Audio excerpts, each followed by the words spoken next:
because if you're a squirrel, all you need to learn is like how to fly, how to eat food, how to dig, and just basic stuff. But when you're a human, you need to learn math, division, multiplication. There's so many things to learn.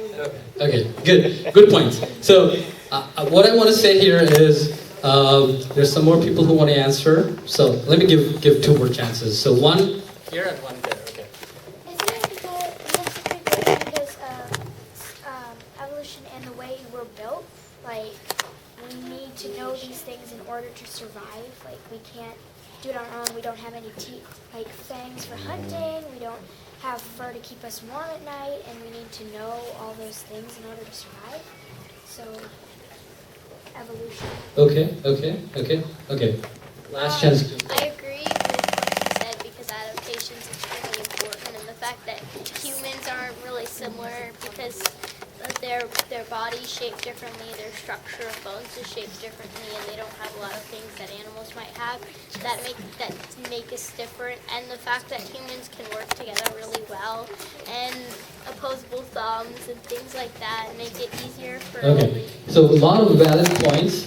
The closest answer was the girl in the back who said about communication. So the big brains are both a result and a cause for the way human beings live in social groups, right? So all of us have big brains. The main reason, apart from survival and other kinds of adaptation or using the tools and whatnot, or learning, as she said, learning new things, the most important reason for the big brain is dealing with human beings, okay? Dealing with human beings, living in social groups.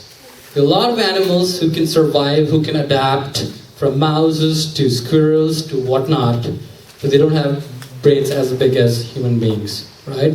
Usually, the primate families have bigger brains. And the reason for that is they live in social groups. Social groups, what happens? Lots of other brains, lots of emotions, lots of ideas. You have to take all of them together. You have to maneuver them together. And that's the reason you get big brains. And the big brains, in turn, like a positive feedback loop again. Big brains, in turn, help you live in even larger groups. A human being can know many other human beings. Well, Facebook, Twitter, phone calls, in person, right? You have you know a lot of people. Actually, one research says that one human being can easily, on the first name basis, know up to 250 people. First name basis. They can remember the names, they can remember the faces, they can remember who they are. 250 people. And that's not very common with many animals to have that level of intimacy with 250 people, right? And more than that, they can still know many more people than that, but maybe a little bit more, or a little bit less intimately. So big brains are needed for social skills. Big brains are there for social skills, okay? So people are important. Whatever you do, you're important as a human being, but in the end, it's all about people. It's all about people you're interacting with, the people you're building companies with, the people you're selling products to. In the absence of any of these, none of this is useful. It's all worthless, right? So, we have to build people skills. We have to build social skills, okay? One of them is leadership. Leadership is an important social skill. How do you mobilize a big group? How do you mobilize people to work on projects and make them successful? Teamwork. Teamwork, even if you are not a leader, a member of a team, you have to make sure the team works in harmony. Everybody's needs are taken care of. Everybody's excited about the project. Everybody's excited about the entrepreneurship. And we are going to form teams here. You'll be working in teams. So please understand that this is going to be very important for this camp as well. Presentation skills. Presentation is even more important because what if you built a product but you just cannot present it to anyone? Oh, I don't know, it does something cool, but you cannot present the main idea. Then there's no point in building a product like that about which one you cannot talk about. or maybe you can hire someone who can talk about it for you, right? So we have just a few more slides today. For leadership, who wants a leader like this? Do as I say, not as I do. But you don't do anything. Exactly. Right? Everybody wants a leader like this? No. No. Big no, right? Bad example, right? Yes. I have a question. Yeah. Is that a rooster?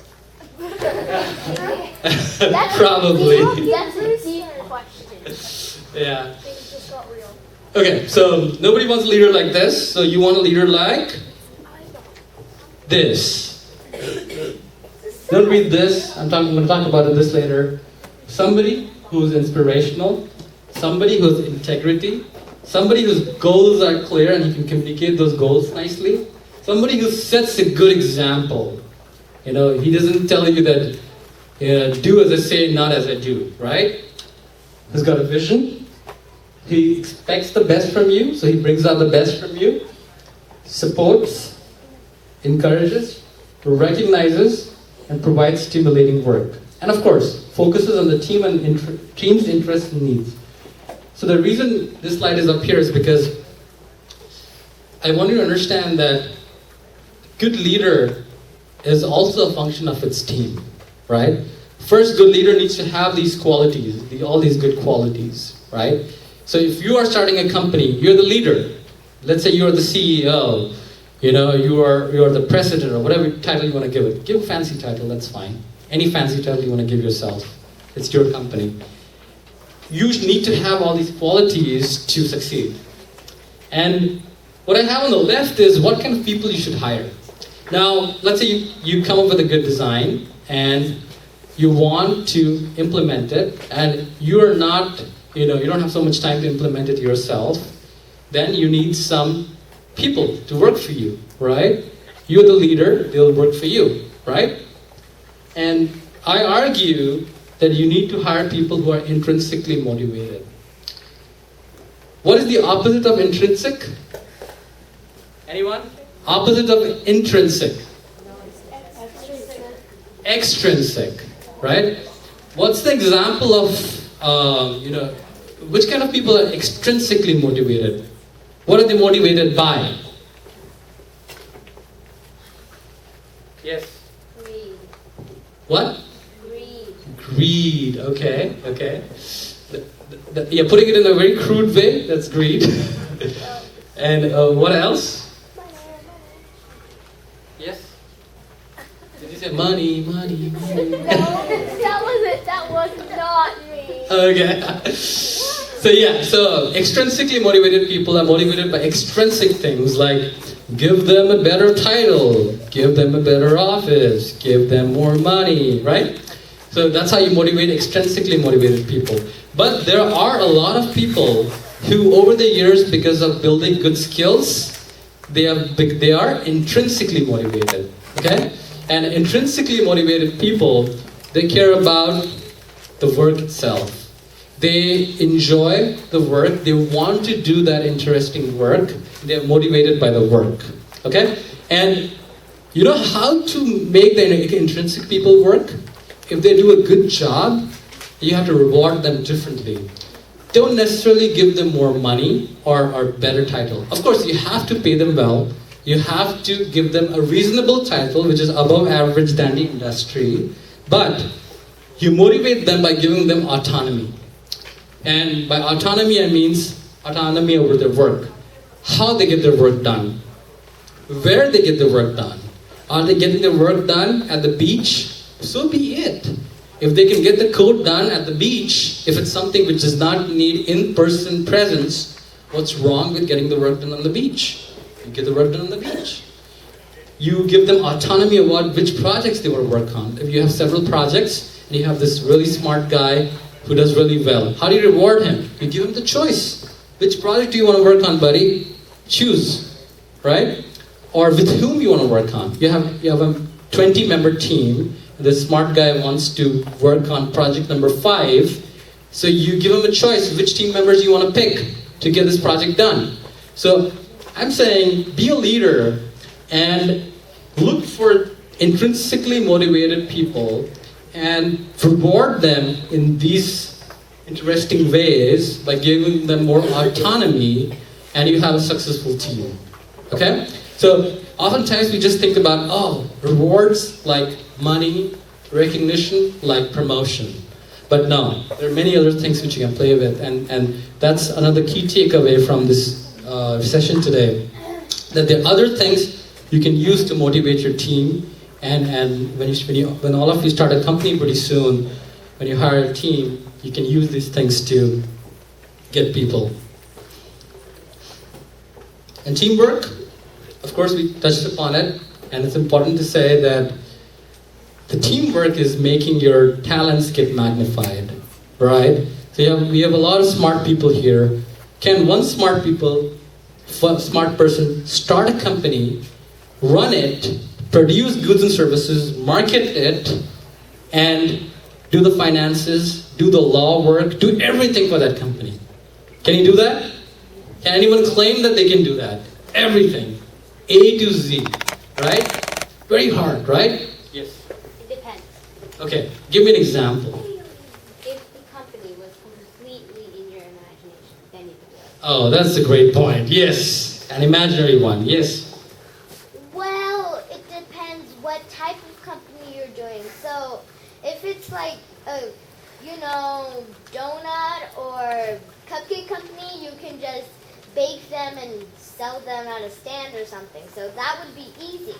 Sure. It's a small company where you're not looking to make a lot of money out of it, a lot of revenues. Yes. You can have a small stand, sell 10 donuts a day, make some money every day. We're talking about big companies, when you want to grow the companies. Like Apple? Like Apple. Yes. I would say. Oh wait, sorry. I would say that would be unrealistic to run a company by yourself, because if the company becomes more popular or just in general, you're not going to be able to do all the work by yourself. Like basically, a company is a team of people that come together to make something, and like just having one person it's hard, because you need someone to manage this and this, and it's not like one person just can't do that one. Right. Limitation of time. So last time I talked about Shark Tank. So who else has seen Shark Tank? Raise your hands. Shark Tank. Right? So there was this one guy who pitched the idea of, so he's like he works with, he's a mechanic, so he works with grease and dirt all day. So he said, I'm gonna make a product which will clean up these dirty hands really well, right? So he came up with a product right in his garage, and he set up a little sort of a factory in his garage itself, where he was producing these bottles and package and label, everything done by him. And he took it to the VCs, and he said, hey, here's this wonderful product, come try it. So the VC got up, he tried the product, he said, wow, that's an amazing product, right?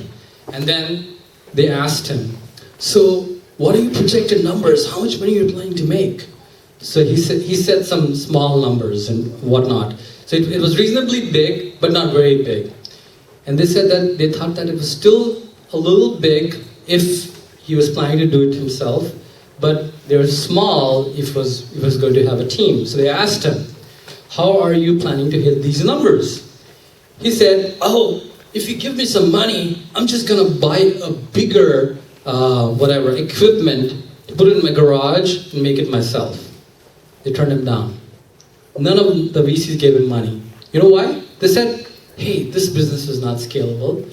You're saying, give me money, I'll buy a bigger equipment and put it in my garage and crank out more volume. You're not going to be able to keep up with it. There's no interest from us because you're not going to, make money on our money, right?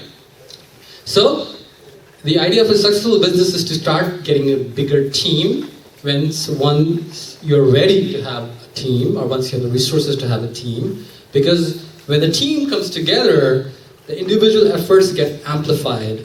And 5 people do not necessarily just do 5x work, they might do 20x work.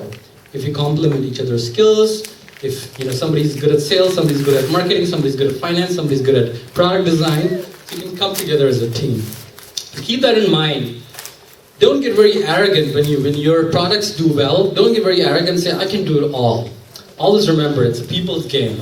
Entrepreneurship, business is all a people's game. So keep people together and work as a team. All right, and the presentation. Einstein said, if you can't explain it simply, you don't understand it well enough. So don't complicate it. Don't complicate it for anyone, for your customers, for your VCs. Don't complicate it for anyone. Just say things simply and clearly. And today's Entrepreneur in Focus. How many of you know this lady? Ashley Qualls? Anyone? She sounds familiar. Sounds familiar. She runs a team website called whateverlife.com. And she started at 14, when she was 14. And she was selling MySpace layouts and HTML tutorials at 14. Okay? And suddenly, the interest started showing up. A lot of people wanted these tutorials and MySpace layouts from her. Because MySpace, people know MySpace here are forgotten completely after Facebook. People know MySpace, right? No. Yes, I do. Very few people. For old people. Old people. Not really. There are a lot of young people there. Young people like me. Does it still exist? Yes, it does. Really? Is it Yeah. something they like uncover when they're looking for fossils? No. So MySpace was something which existed before Facebook, and you can do fancy stuff in MySpace. Like Facebook does not let you customize your page so much, right? Everybody's page kind of looks like the same. You can add your own photos and videos and posts and stuff like that. MySpace, you can customize every page. Every page could have nice music, nice characters and whatnot. So you can customize it, okay? So this lady over here, she was offering her friends the MySpace layouts. And she was giving them HTML tutorials through this website. And a lot of traffic started going to her website, and she started making a lot of advertising revenue. So, do people know here, how do people make money on advertising from internet? Okay, let's see, here. So basically, advertisers pay them. So if it's a popular website, for example, YouTube, there's ads in the beginning of the video because if they know that lots of people watch a certain channel or a certain type of videos, advertisers usually either they go to YouTube if they don't have much money, then they can choose any video. But sometimes for specific videos, they can say, okay, I'll give you more money, and every time someone's watched this video, you put my ad before it. Right. And then that way they get free advertising, so they pay YouTube, but then in return they're hoping to get more money because they're advertising. Got it. So I'll just repeat what you said. It's pretty much like, hey, you have a company and it wants to advertise, so it will put the ad on, let's say, your content or your website. For example, if let's say, let's take an example, Facebook, an interesting example. Facebook wants to advertise facebook.com on whateverlife.com because whateverlife.com, let's say, is very popular, right? So Facebook is going to pay money to whateverlife.com to be able to advertise on their web page. And YouTube is another example, as she was saying. YouTube, you have ads in the beginning or the end of the video. And who gets the money from those ads? First, the YouTube itself gets some money from the ad. Let's say Facebook is advertising on YouTube. So YouTube gets some money from that. And whoever's video is being played, that guy also gets some money from that. So that's how you make money from advertising. So she was getting a lot of advertising revenue. At some point in time, the traffic on her website was more than the circulations of 17 Cosmo Girl and Teen Vogue combined. So she kind of made it big. Somebody wanted to acquire her company for $1.5 million and choice of any car, but she turned it down. At 16, she bought a $250,000 home in cash, and she lives with her sister, my bad. So this lady says, anything can be done as long as you truly believe it, right? So did we touch upon this trait today? What trait was it called? Passion. Creativity. Self-belief. Oh. Self-belief, yes. So if you believe in yourself, anything can be done. And this is one of the examples. Somebody out of At 14, what grade are you in at 14? 10th grade? 8th grade, okay. 8, 9, somewhere around there, right? So she started at, in 8th grade, and by 16, which is, I think, 10th grade, she already had bought her first home with cash, right? And actually, she could have afforded even more expensive home given the valuation of her company. But proudly, she was frugal enough to understand not getting too much moved by bling. Remember I said bling? Bling is when you go crazy by the products and the money and stuff like that, right? Don't get too moved by the bling. Some bling is okay, not too much bling. Not too much bling means going down, right? So, control and bling. All right. We're almost done for today. So, this is your homework. You have to research an entrepreneur. They don't have to be necessarily as famous as Mark Zuckerberg or Steve Jobs or Bill Gates and all these, very, very rich entrepreneurs. You could take someone like Ashley Qualls, for example, right? Okay, never mind. So somebody like that, and you have to write 3 lines and present it in the class next week. And those 3 lines are essentially 3 qualities these entrepreneurs show and how, right? The traits. We talked about the traits today, right? Lots of traits. Self-belief, self-regulation, leadership, social skills, whatnot, right? So you have to do that. And you have to present next week. And today, we are going to have an exercise because we're almost out of time. But if you guys can spend 5 more minutes here, I want you guys to just form a small team of 4 to 5 people. 4 to 5 people? Yes, you have a question? Is it okay if the entrepreneur is like a cartoonist or animator? Absolutely. Anyone who has a venture. Walt Disney was an entrepreneur. Yes, absolutely. Walt Disney was an entrepreneur, right? So, I want you guys to make a team of 4 or 5, and I want you to come up with an idea, okay? And it will be really fast brainstorming. I want to wrap this up by 5:10. So really fast brainstorming. Some of you might have already done the homework because this is part of the last week's homework to come up with an idea. So if you already have an idea, you share it with your team and decide on what idea makes sense for your group. Okay? So be generous with each other. Try to mingle with each other. Make groups. Don't be shy. Social skills, remember, big brain, social skills, very important. Be successful. Mingle with each other. Turn around, turn your chairs around, that's fine. Whatever makes you comfortable. I want some ideas going today itself so that there's some food for thought next week. So, make groups of 4 and 5, don't be shy. So, why don't you turn around and talk to some of these guys. Make a small group of 5 or 4. And if you have an idea, use that idea. Come up with some idea for